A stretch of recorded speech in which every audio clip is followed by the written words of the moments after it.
We are on Unit 11, Notes 2. So far in this unit, we have defined convergent and divergent series, and we got the nth term test for divergence. Today, in Notes 2, we're going to get the next two tests, telescoping series test and the geometric series test. Each day, we're going to get 2 to 3 tests until we have finished all 10 tests for convergence and divergence. So today, telescoping series test and geometric series test. Let's first talk about a telescoping series. We're going to learn that a telescoping series, this is an example of a telescoping series, and I'm going to show you why it's called that. So we're going to write out the first several terms of this series. So this is equal to, if I put 1 in for n, I get 1 over 1 minus 1 over 2. So that's the very first term. For the next term, I put plus. I'm going to put 2 in for n. So 1 over 2 minus 1 over 3. Plus, now I'm going to put 3 in for n, and I'll get 1 over 3 minus 1 over 4. And I keep on writing terms. I tell students, keep on writing terms until it's clear to you what's happening in the series. Okay? And then, once you have a good idea, a good feel of what's happening, put plus dot dot dot, and then we're going to write the nth term. Again, this is the nth term, so I'm just going to repeat it here. And then I finish with plus dot dot dot. A series continues forever, so anytime you're asked to write a series, it always has to end with plus dot dot dot. Okay? Don't lose credit for something because you didn't write the plus dot dot dot. All right. So I see here that now if I just treat this as the sum that it is, I see since we have a plus in between every set of parentheses, I can ignore the parentheses. I have a negative 1/2 and a positive 1/2. Those will cancel out. I have a negative 1/3 and a positive 1/3. Those will cancel out. And the negative 1/4 and a positive 1/4. This pattern will continue. This negative 1/6 will reduce with the first number that I didn't write. It's part of the dot dot dot. Now I come to this. Well, keep in mind that n is going to infinity. So as n goes to infinity, this piece goes to 0, and this piece goes to 0 as n goes to infinity. So those will become insignificant. All right? So this sum turns out to be 1. And that's it. The sum is 1 here. This infinite sum is 1. I can call it, I can rewrite this if I wanted to. I could call it capital S with no subscript if I wanted to, because these mean the same thing. Okay? This means the same thing. So that sum is 1. This is called a telescoping series. Okay? Each term, as you go down, each term gets smaller and smaller. I think of like the old-time telescopes where as you open it up, it gets smaller and smaller. Okay? That's what I think of when I think of some telescoping series. Okay? If the limit as n goes to infinity of that nth term is 0 in a telescoping series, so this limit was 0, right? If that limit is 0, then the series will converge if it's telescoping. This is one of the few types, actually one of the 2 types of convergent series, this unit, for which we can actually find the sum. If you are asked to find the sum, write out several terms to see what is canceling out and determine what does not cancel out. So in our case, only the 1 did not cancel out. All right, let's do some examples here. So this is in the form of a telescoping series. Okay. By the way, the direction series say to determine which of the following series converge or diverge. If you can find the sum, do so.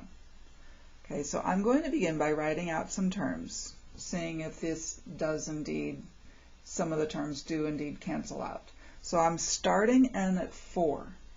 So my very first term will be 3 over 5 minus 3 over 6. My next term will be when n is 5, so I'll have 3 over 6 minus 3 over 7. My next term will be when n is 6, so I will have 3 over 7 minus 3 over 8. And I'm going to keep on writing values until I am sure that I know what's going on.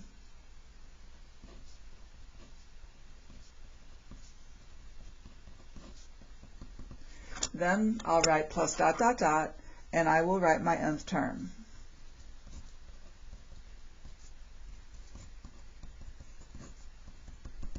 Plus dot dot dot. Continue the series. Okay, as n goes to infinity, each of these is going to 0. 0 minus 0 goes to 0. So that nth term does go to 0. Okay, what things canceled out? Was there another 3/5? No, that was the only one there. Here's a negative 3/6. Was there another positive 3/6? Yes. So those will cancel out. These will cancel out. 3/8 will cancel out. 3/9 will cancel out. The 3/10 will cancel with the first value that I did not write. Part of that dot dot dot. I forgot my little plus right there. Okay. So this sum is 3/5. So I can say that the series converges to 3/5. Okay, the series is telescoping.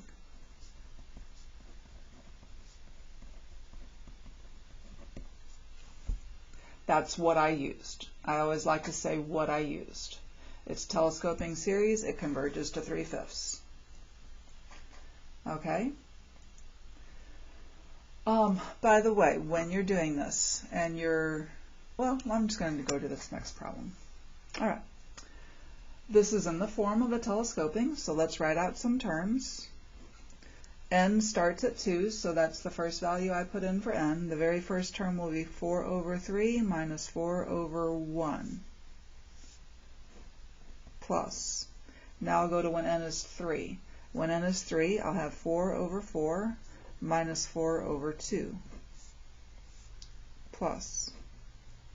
N is 4 now, so 4 over 5 minus 4 over 3 plus 4 over 6 minus 4 over 4 plus 4 over 7 minus 4 over 5. I'm going to write a couple more. 4 over 8 minus 4 over 6. 4 over 9 minus 4 over 7. Okay.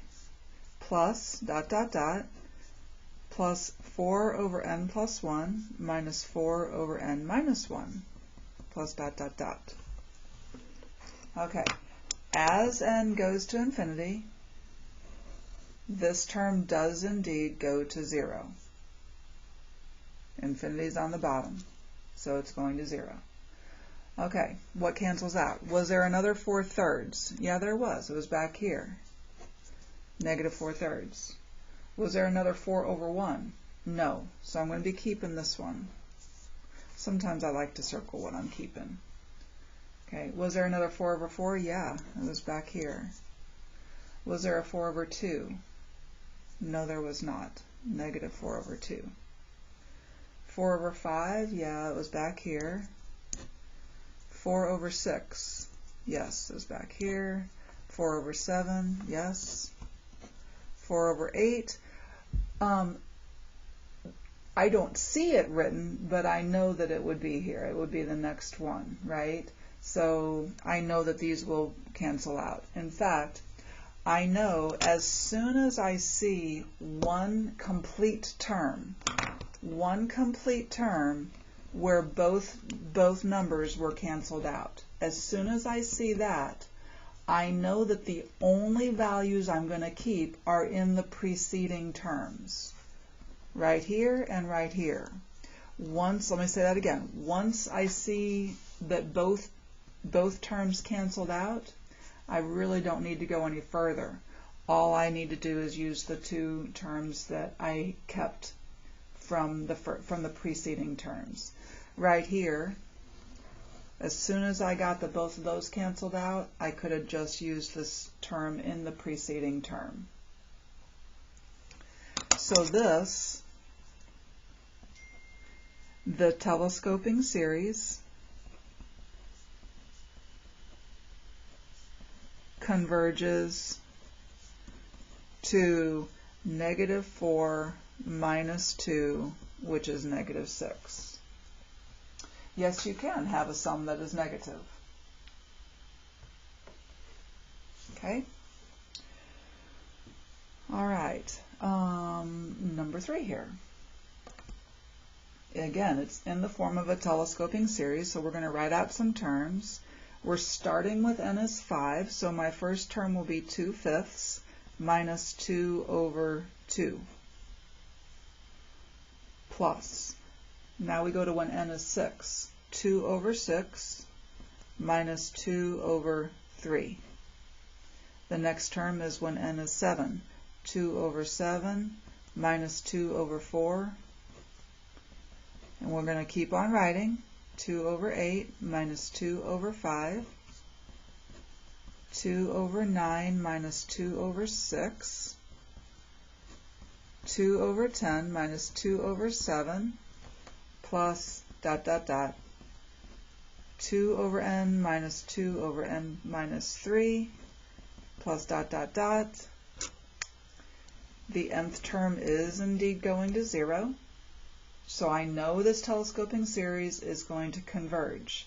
Now it's just a matter of what does it converge to. All right. Was there another 2/5? Yes, there was. Was there another 2 over 2? No, there was not. There better not be. Otherwise, otherwise we'd have both of the terms canceling out, and so it wouldn't be telescoping then. If everything cancels out. Okay, that doesn't make sense. Okay, 2 over 6. Yes, there's one back here. 2 over 3. No, there's not. 2 over 7. Yes. 2 over 4. No. 2 over 8. Okay, well maybe I should have written the next term here. I'd have 2 over 11 minus 2 over 8. Okay.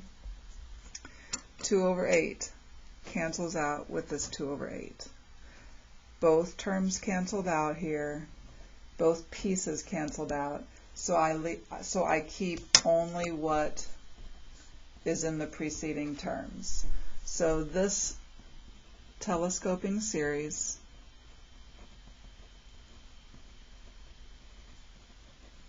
converges to -1 minus 2/3 minus 1/2. Okay.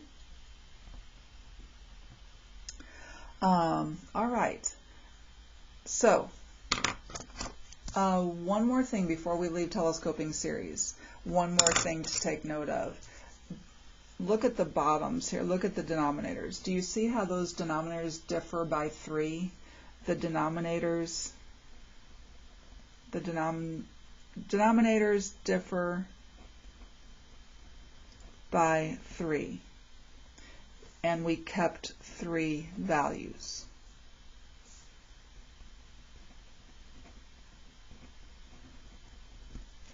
Up here, the denominators differed by 2, and we kept 2 values.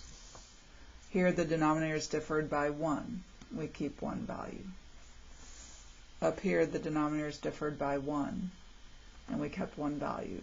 That will always be true with telescoping series. All right, okay, now we're going to go take a look at geometric series. Okay,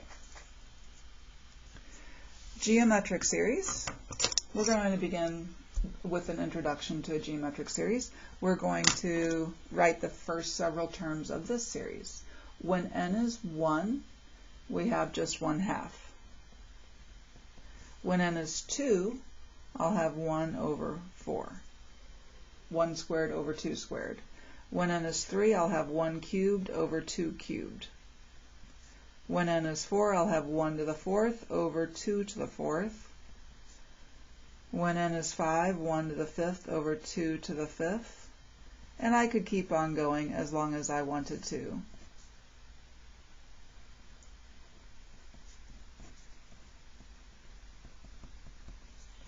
Okay. This is a geometric series because each consecutive term is multiplied by a common ratio we call r. To get from 1/2 to 1/4, you multiply by 1/2. To get from 1/4 to 1/8, you multiply by 1/2. And that is true for every term. You multiply by 1/2 to get to the next consecutive term. So r here would be 1/2. R can be positive or negative. If you multiply by a negative, you'll find that your series will alternate in sign. You can always find the common ratio by dividing any term by its preceding term. So r will be the nth term divided by the n-1 term. Okay? A geometric series is a series that can be written in this form. It can be written in the form where you have a constant times r to the n. Okay? A word of caution there, this a that we use is not necessarily the very first term in the series. It is the first term if we're starting n at 0. But here where we start n with 1, the first term would be a times r, right? r to the first. The starting value of n is irrelevant when determining whether a series converges or diverges. Doesn't matter. It doesn't matter what n we start with when we're determining if a geometric series converges or diverges, or any series converges or diverges. A geometric series converges if the limit as n goes to infinity of the a sub n term is 0. So if that is true and it's geometric, then the series will converge. This will happen if the absolute value of r is less than 1. Okay? So, a geometric series with common ratio r diverges when the absolute value of r is greater than or equal to 1, and converges when the absolute value of r is less than 1.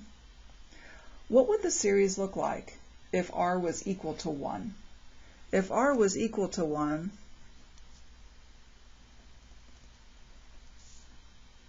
let's say we just have 3 times 1 to the n. So r is 1. The first term would be 3. The second term would be 3. The third term would be 3. The fourth term would be 3. And we could keep on going. Every term would be 3. Right? That would be when r is 1. This series diverges by nth term test, and it diverges by geometric series test. Period. Okay? What would happen if the absolute value of r is greater than 1? Well, if the absolute value of r is greater than 1, maybe we'll make it 2. The first term here would be 3 times 2, so 6.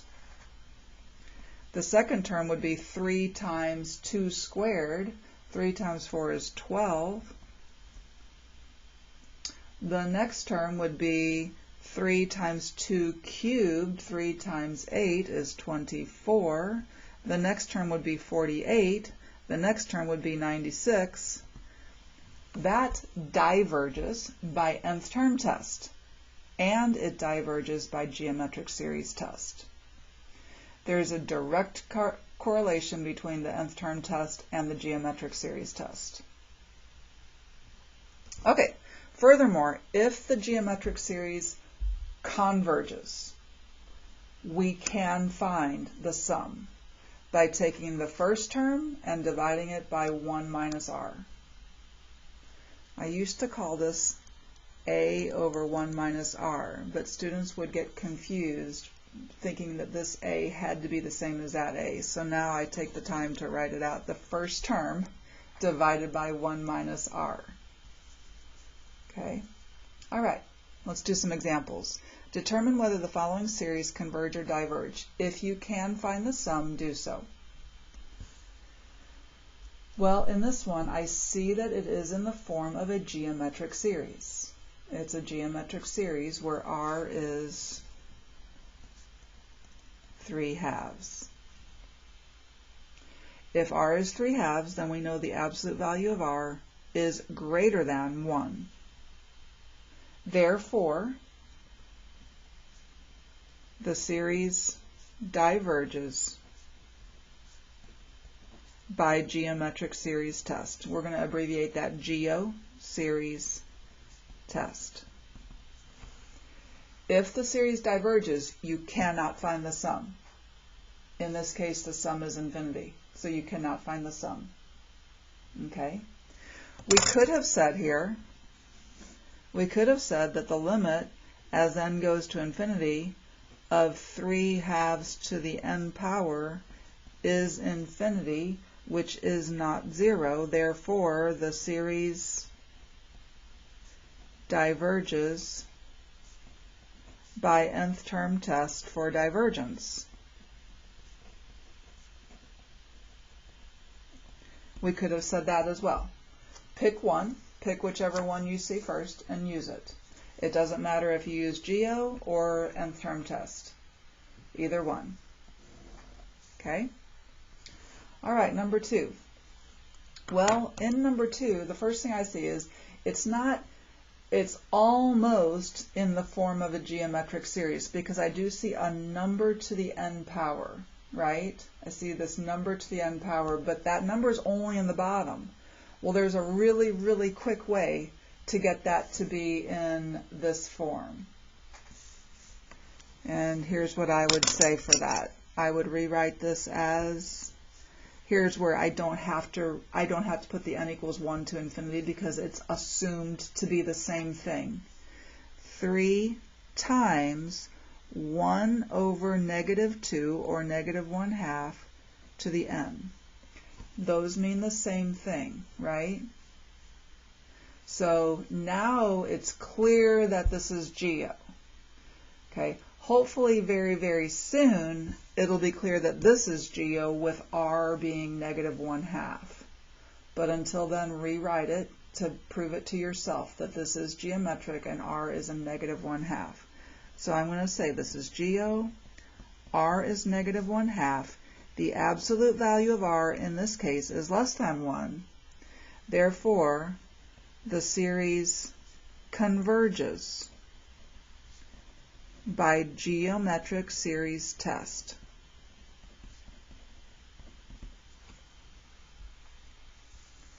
If the series is geometric and it converges, we can find the sum.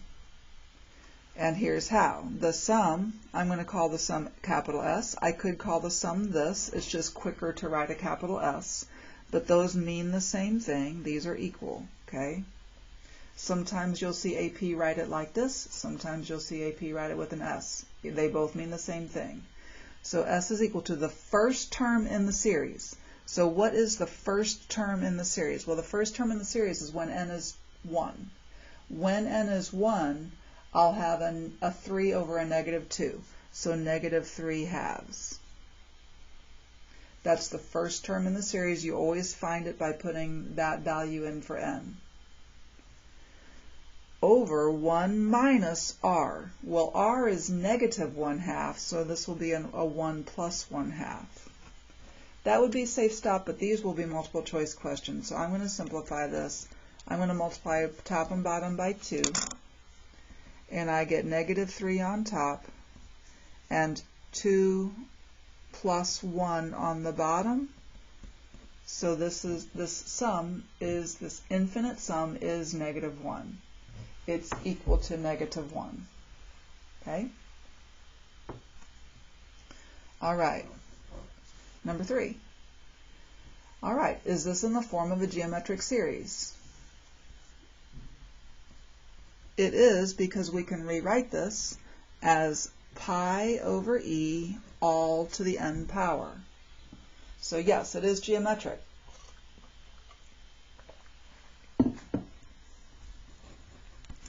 R is pi over e. So I need to compare the absolute value of r with 1. So is it greater than, less than, or equal to 1? Well, I know it's not equal to because pi is not equal to e.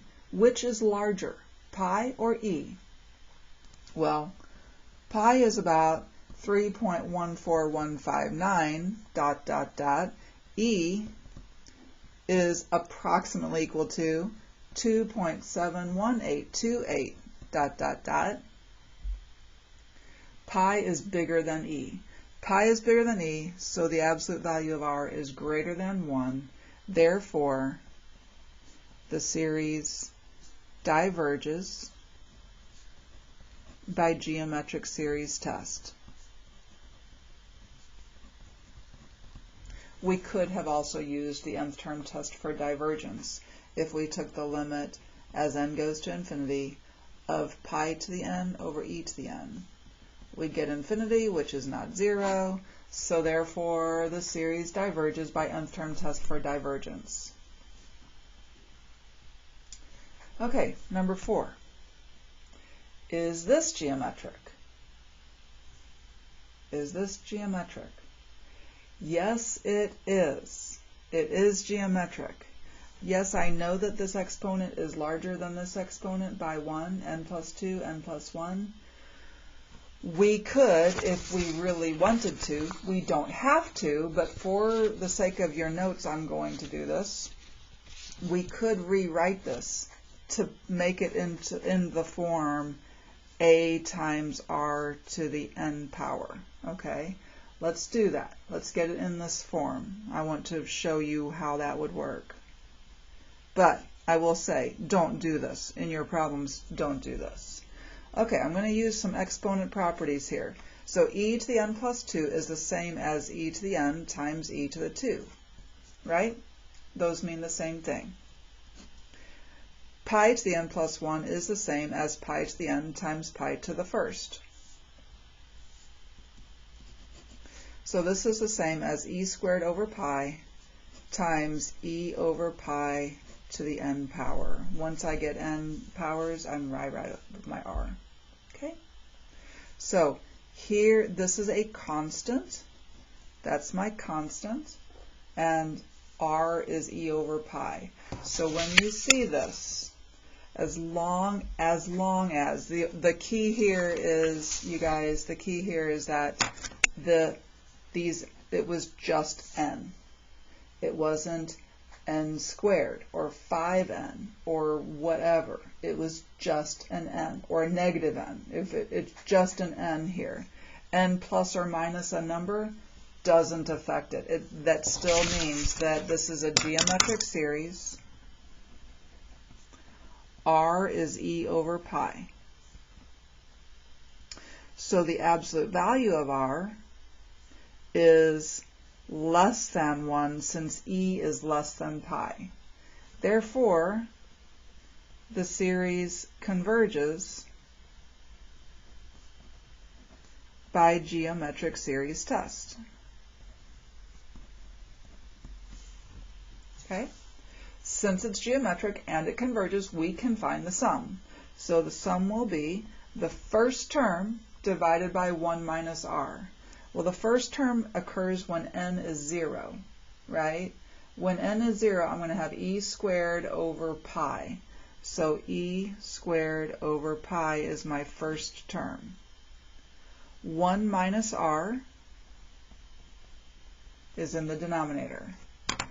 That would be a safe stop spot. However, these will be multiple choice questions, so we are going to simplify this. Multiply by pi over pi. Up on top we have e squared. On the bottom we have pi minus e. That would be the multiple choice question. Okay? All right. Number 5. For what values of k does this series converge? Well, I look at this and I see that it is geometric. This is geometric, and r is k over 5, right? Well, a geometric series converges when the absolute value of r needs to be less than 1 for this series to converge. So I need to solve this for k, a little absolute value inequality. So first of all, I have the absolute value of k divided by the absolute value of 5 is less than 1. Now I'm going to multiply both sides by 5. So I have the absolute value of k is less than 5. And if that is true, I know that k must be between -5 and 5. So these are the values of k that make that series converge. Okay? All right. That's the geometric series test. So today we did the geometric series test and we did the telescoping series test. So now we have the first 3 of the 10 tests for convergence done.